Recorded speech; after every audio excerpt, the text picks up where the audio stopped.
let's talk about mast cell activation. In my clinic, I am getting an influx of clients that have been diagnosed with something called mast cell activation. And so for me, when I look at mast cell activation, I look at it on multiple different levels.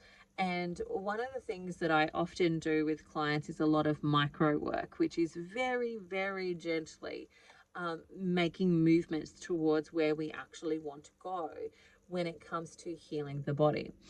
And so I had got this question today, which was, what are some of the unknown things or lesser known things about mast cell activation?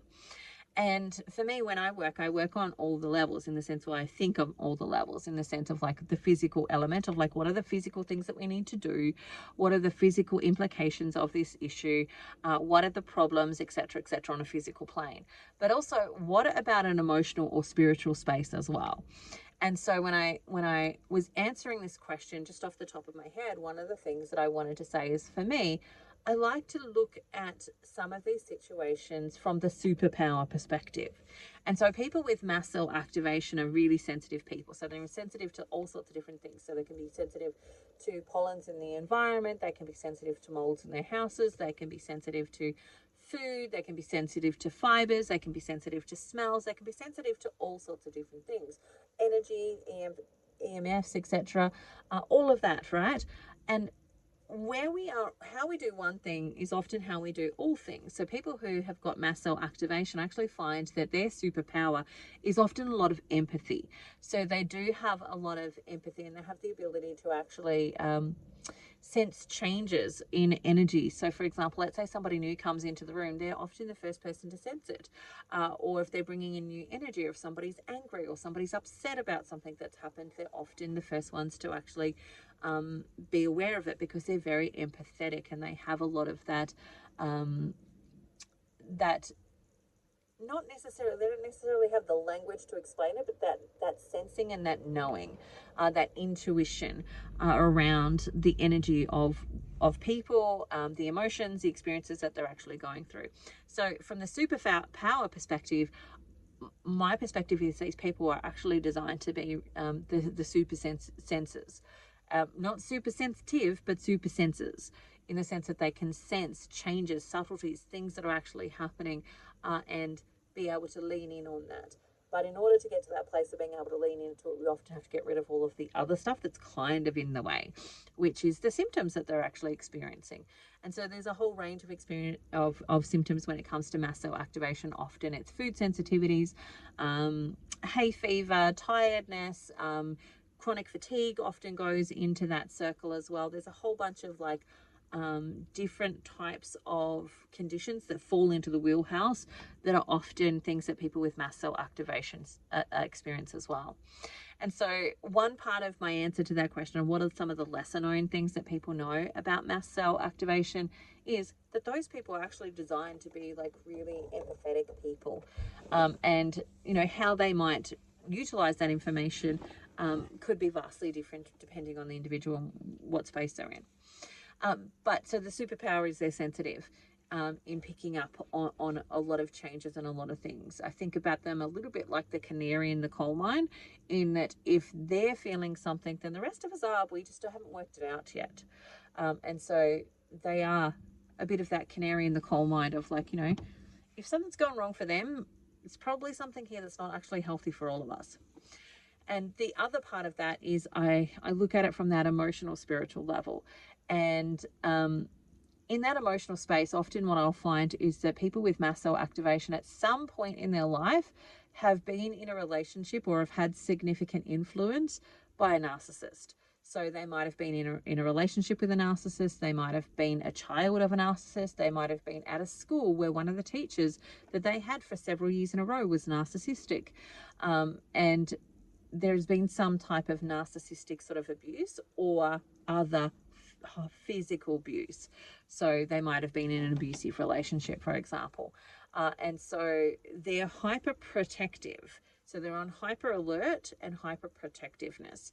And so their body is trying to protect them at a hyper level because there has been some injury and some pain and some hurt previously in their life. And so that's another part of the journey that I tend to work on with those clients.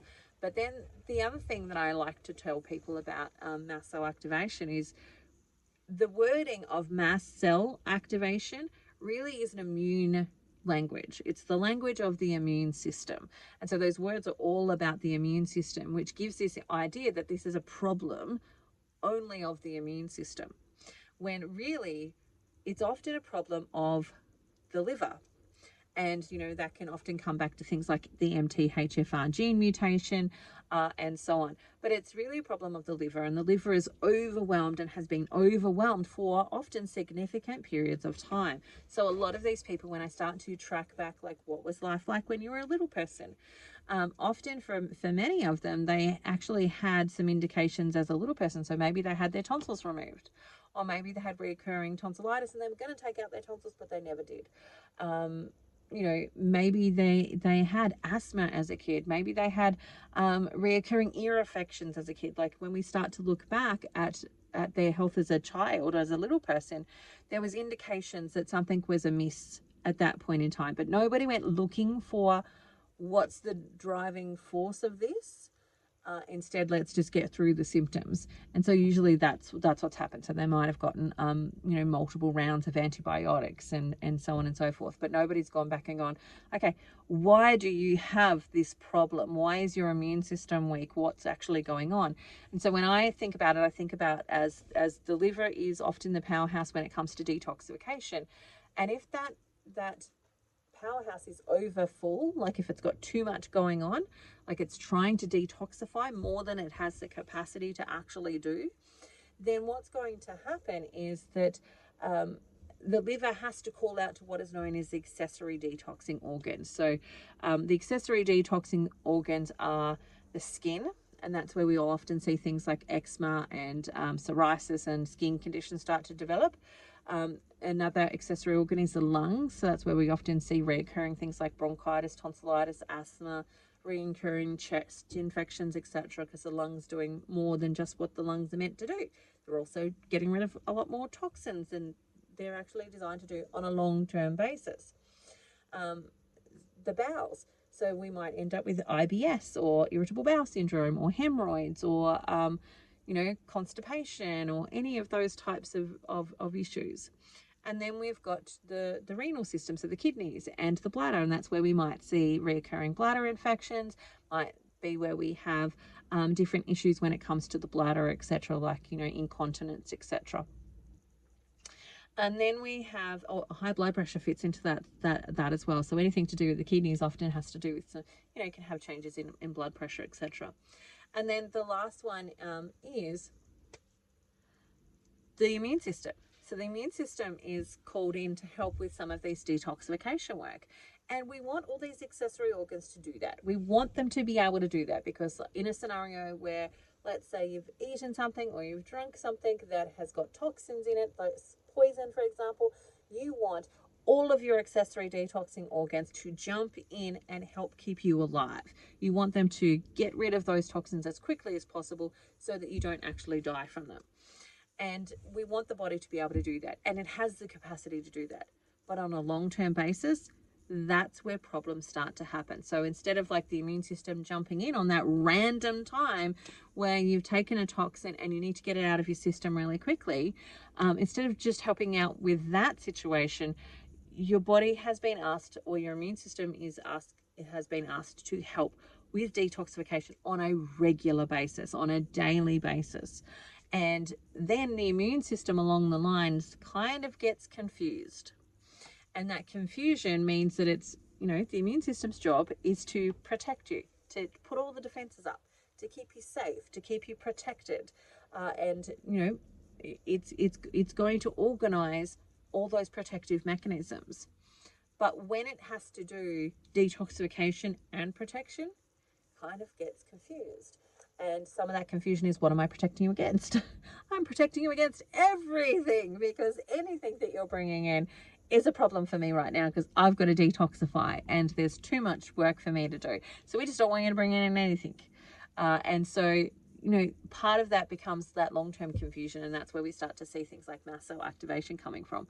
And so for me, in the space of the practitioner space, often all you hear about is immune system, immune system, immune system, immune system, when the record really should be more about what's happening in the liver.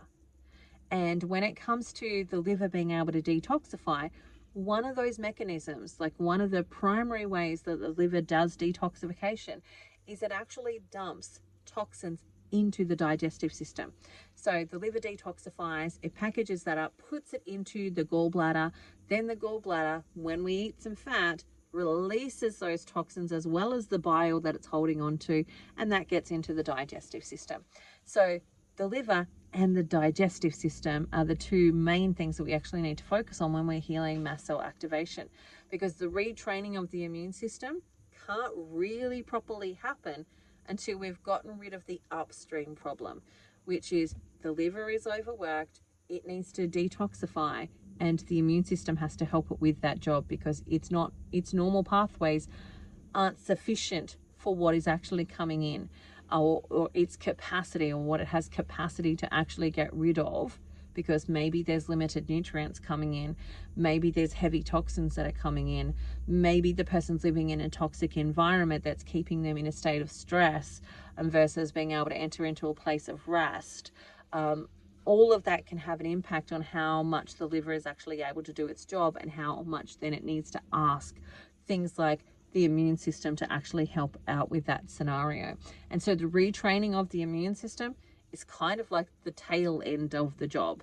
The front end of the job is fixing the gut, fixing the liver, reducing overall toxicity, and then allowing healing to take place. And then it is the process of retraining that immune system. And so those are some of the things that I wish people knew more about when it came to dealing with mast cell activation and thinking about their steps forward when it comes to mast cell activation. And the other thing that I really, one of the things that I do a lot of when I'm working with people with mast cell activation is actually not necessarily putting stuff in their mouth. Sometimes it's actually putting stuff on their skin. And, you know, doing things like detoxing baths, where we're getting into a bath with Epsom salts. And for some people, we need to start with like a really tiny pinch of Epsom salts. Then we build up to a cup of Epsom salts, but it takes time for us to get there. Some of the times it's like using herbs in a cream, because we can absorb it through our skin, which then is a slightly different pathway than when we're taking it orally, which then means that they have less sensitivities to it or less issues with it. And so there's lots of different things that we can do for people with mast cell activation. And some of it's a little bit of trial and error, because everybody is different. So we've kind of got to work out what works well for you. Sometimes it's a little bit of pushing, and then we've got to do the resting, and then we do a little bit of pushing, and then we do the resting. And so it's a individual pathway forward for individuals. There isn't one size fits all. There never actually is for anything. It's all got to be adjusted, and often in micro amounts. So those are some of the things that I wish people knew when it came to mast cell activation. All right, that's it for me today. I hope you have the most amazing day, and I'll talk to you again soon. Bye for now. See you later.